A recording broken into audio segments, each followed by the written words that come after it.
Welcome back to All This Math. This is Professor Parker. Please make sure you are subscribed to the All This Math YouTube channel already. Please share this video with somebody at some point.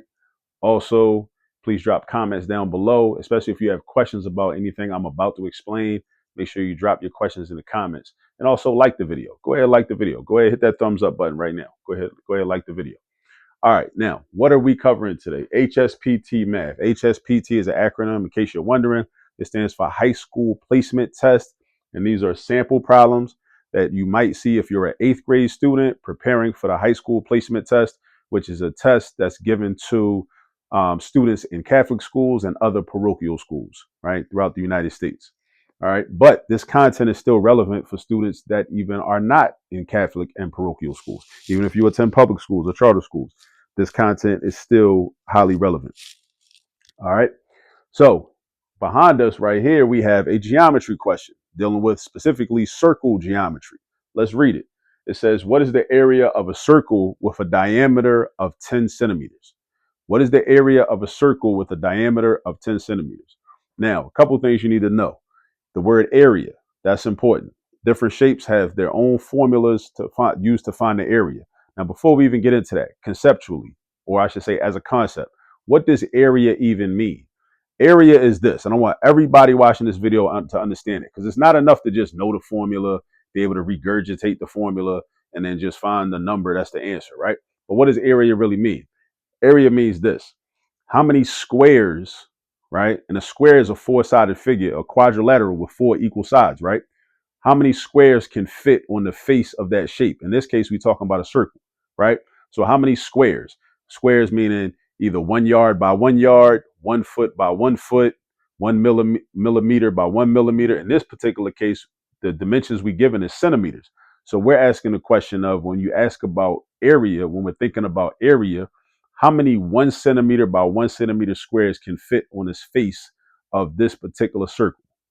All right, that's what we asking. That's what we trying to figure out. That's what area means. So whether it's a 1 foot by 1 foot square, a 1 yard by 1 yard square, a 1 mile by 1 mile square, whatever. You know what I'm saying? Like, how many squares can fit on the face of that shape? Whether it's a trapezoid, a rectangle, a triangle, any type of other polygon, right? Not to be confused with perimeter. Perimeter is different.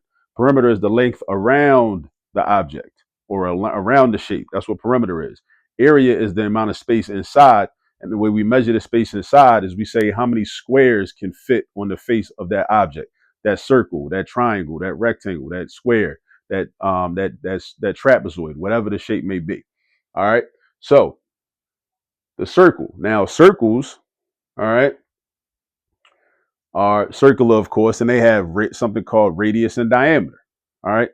The diameter is a chord, chord, right? That goes from one edge of the circle all the way to the other, but it cuts through the center. It cuts through the center. So the diameter is a special chord in a circle. It cuts through the center. So imagine a pizza that gets sliced in half.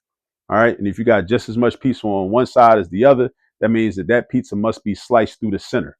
Somebody must have sliced it through the center. If they ain't sliced it through the center, then that means it ain't cut in half, because one side gonna be bigger than the other, you know? So the diameter is the measurement or a line that's drawn through the center of a circle. All right, from one end of the circle to the other end of the circle. The radius is half of that, because the radius goes from the center to the edge. The diameter goes from one edge all the way to the other edge. Diameter goes from one edge to the other edge. The radius goes from the center to one edge.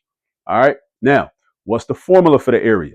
The formula for the area, you probably know, right? And if you don't know, that's cool. I'm going to tell you anyway. It's area equals pi r squared. Pi r squared. Now, what does pi r squared mean? That means you take the value of pi, which is 3.14. You could, add more digits in there if you want to, or just hit the pi button on your calculator. Oh, wait, no, not on your calculator. Because on this particular test, you are not allowed to use a calculator. You are not allowed to use a calculator. All right, that's something I meant to add. You're not allowed to use a calculator on the HSPT, right? Not allowed. So you need to be able to figure this out. Now, it is a multiple choice. The math is multiple choice. So you also need to employ some test taking skills. I'm going to talk to you about that in a moment. So at any rate, let's write down the formula for the area of a circle. All right. So the area of a circle. So area is equal to pi r squared. All right. Now, this particular question that I took from online is a multiple choice question, right? And one of the answers was reasonable, and the other three answers were ridiculous, right? It was four multiple choice choices. Three of them were ridiculous, and one was, correct, right? But like I said, you're not allowed to use a calculator. So sometimes on this test, you're going to have to use, unless you want to do manual multiplication on paper, which you can do, which is fine if you want to do that, right? But you could also just use reasoning skills or critical thinking skills and figure out what the correct answer is. So check this out. Pi, we're going to use 3.14. We're going to use 3.14 as our value for pi. And pi represents the ratio or the fraction between the circumference of any circle and the diameter of that circle. That's a number 3.14. Any circle in the universe, no matter how small the circle is or how big the circle is, the relationship between taking the circumference of that circle and dividing it by the diameter of that circle is going to be 3.14. That's what makes a circle a circle. So we're going to replace the letter pi with 3.14. And then the letter R stands for radius. Now, we already talked about radius and the relationship between radius and the diameter. The radius is half of the diameter. So if the problem told you that the diameter was 10 centimeters, what's half of 10 centimeters? 5 centimeters. So whenever you see a problem where you're given the diameter and you need the radius, all you got to do is take the diameter and divide it by 2. 10 divided by 2 is 5. So we're going to replace the letter R with a 5. So we got 3.14 times 5 squared. Now, why am I putting the 5 in parentheses? Because I don't want you to think that it's 3.145. It's not. This means pi times r squared. Again, we got to know the language of math, the verbal language of math and the written language of math. When you have the letter pi written next to the letter r, that means we're multiplying pi times r, but it's r squared. So we're multiplying pi times r squared. All right. So we got 3.14 times 5 squared. You must know order of operations and you must use the order of operations at all times. So we're not going to do 3.14 times 5. We're going to deal with the exponent first, or what we call exponentiate. We're going to exponentiate first. We're going to do 5 to the second power, or 5 squared. 5 squared is not 10. Don't make that mistake. That's a common error. We're not just multiplying the base by the exponent. We're multiplying the base by itself, right? So that way we end up with a multiplication sentence where we have the base written twice. All right. 5 squared is like slang. It's a shorter way of saying 5 times 5. Instead of saying 5 times 5, just say 5 squared. All right. Just like if you have 5 to the 50th power, that prevents us from having to say 5 times 5 times 5 times 5 times 5 and write out 5 50s and a whole bunch of multiplication signs in between. Right. So again, an exponent and a lot of stuff you see in math and in algebra, trigonometry, calculus, whatever, it's like slang. It's a lot of symbols that save us a lot of time and energy and effort and extra work. So think about it. If you can use slang, you can do math. I'm gonna say that again. Some math teachers may not like me saying it. I don't care. It's true. If you can use slang, you can do math. Real talk, right? So 5 squared is 25. So we got 3.14 times 25.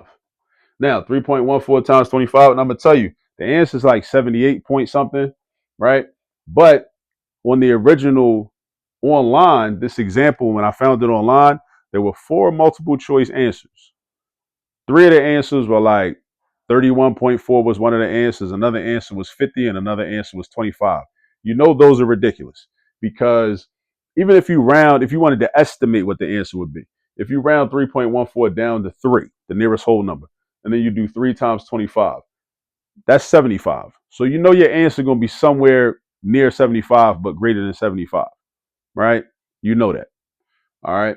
So now, but because I'm gonna do it I'm gonna get down with the old fashioned way because you're not allowed to use calculators on this exam. All right. So I'm gonna do 3.14 times 25. I'm gonna bust out the standard algorithm for multiplication on some old school type time. 5 times 4 is 20. Write the 0, carry the 2. 5 times 1 is 5. Add the 2, you get 7. 5 times 3 is 15. Just write 15 because there's no way to carry the 1 at. Then you go to the 2. 2 times 4 is 8. Indent 1 space. Because really, we're not doing 2 times 4. Really, we're doing 20 times 4 because the 2 is in the tens place. In case anybody wondered, Why do you got to indent all the time when we do multiplication using the standard algorithm? This is why. Because this is not really a 2. It is a 2, but it tells you how many tens we have because this is a 25. So this is really a 20 times 4. 20 times 4 is going to be 80, not just 8. That's why we move in one space. All right. And then we do 2 times 1, even though it's really 20 times 1. But, oh, let me cross that 2 out. 2 times 1 is going to be 2. Write the 2. 2 times 3 is going to be 6. All right. Draw your line. Put your plus sign. Write your 0. 7 plus 8 is 15. Write the 5. Carry the 1. 1 plus 5 is 6. 6 plus 2 is 8. 1 plus 6 is 7. Now, what about the decimal point? What about the decimal point? This is not 314 times 25. If it was, this would be the answer, 7,850. But it's not because 3.14 has 2 digits after the decimal point. 25 has 0 digits after the decimal point. Altogether, there are, and out of these two factors, there are 2 digits after the decimal point. 2 digits after the decimal point. That means your product should have 2 digits after the decimal point. So that means that this 5 and this 0 should be after the decimal point. If your factors, so you look at your factors. So now, this is the thing. How do you know where to put your decimal point? How do you know where to put your decimal point when you're multiplying by a decimal? Or you could be multiplying the decimal by another decimal. You go back to the original problem, look at your two factors, your multiplier and your multiplicand, right? And you count how many digits are after the decimal point. In this case, in 3.14, we got 2 digits after the decimal point. In 25, we got 0 digits after the decimal point. So altogether, in our two factors, we got 2 digits after the decimal point. So because we got altogether 2 digits after the decimal point, our final answer should have 2 digits after the decimal point. So after we do all our multiplication and then do our addition, we should, that number we end up with should have 2 digits after the decimal point. So this 5 and this 0. We don't put it between the 7 and the 8. Why? Because then we'd have 3 digits after the decimal point. We don't put it before the 7. Why? Because then we'd have 4 digits after the decimal point. And what did I just tell you? Follow instructions. I told you that you need to have 2 digits after the decimal point because that's how many digits are after the decimal point in your original two numbers. All together, add it up. All right. You also don't put the decimal point between the 5 and the 0 because then you'd only have 1 digit after the decimal point. But you need to have 2 digits after the decimal point. All right. Math has a lot of rules. Just learn the rules and then apply the rules. It's it. That's it. It's going to be cool, right? Don't make it more than what it is. All right. A lot of people do that. A lot of people stress, make it more deeper than what it is. All right. I break stuff down real easy and straightforward, right? Just learn the rules, memorize the rules, follow the rules. Every time you're going to be straight. All right. So the final answer is 78.5. And it's actually going to be, and because we're talking about area, again, I told you in the beginning, conceptually, what does area actually mean? In case somebody's wondering, well, where the 0? Where the 0? When the 0 is at the end, you don't need to write it. When the 0 is at the end of a number, especially if it's after a decimal point, you don't need to write it. So 78.5 is the same as 78.50, right?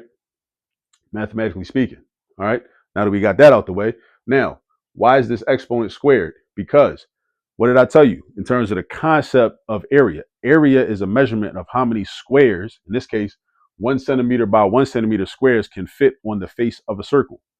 And according to these dimensions, if the diameter is 10 centimeters long, the radius is 5 centimeters long, then that means that we could fit 78 and a half squares on the face of a circle that size. We could fit 78 and a half 1 centimeter by 1 centimeter squares on a circle that size. Now, it might be a case where because it's a circle and it's not cut up it's not broken up like a rectangle or a square itself, right? We might have pieces of squares, around the edge of the circle, right? We might have pieces of squares close to the edge of the circle. But when we add them all up, we would end up with a total of 78.5 of them. All right. So just understand that that's what area means. All right. Understand that that's what area means. All right. And this is why you always say when we find the area, you should have centimeters squared or feet squared or yards squared or miles squared, right? Millimeters squared, not just millimeters. That's the unit for perimeter. Perimeter and area are not the same thing. So make sure you understand it. All right. Now, if you're not subscribed to the channel, go ahead and subscribe to the channel. If you have any questions, I know I said a whole lot. I kind of threw a lot of information at you. If you still have questions, right? Rewind the video and run it back. Might make more sense the second time. Actually, I guarantee you it'll make more sense the second time. Also, if you still have questions, put your questions in the comments down below, and I may make a follow-up video specifically addressing your question. All right. Also, if you haven't already, please like the video, and last but not least, share the video with somebody. All right. See y'all in the next video. Peace.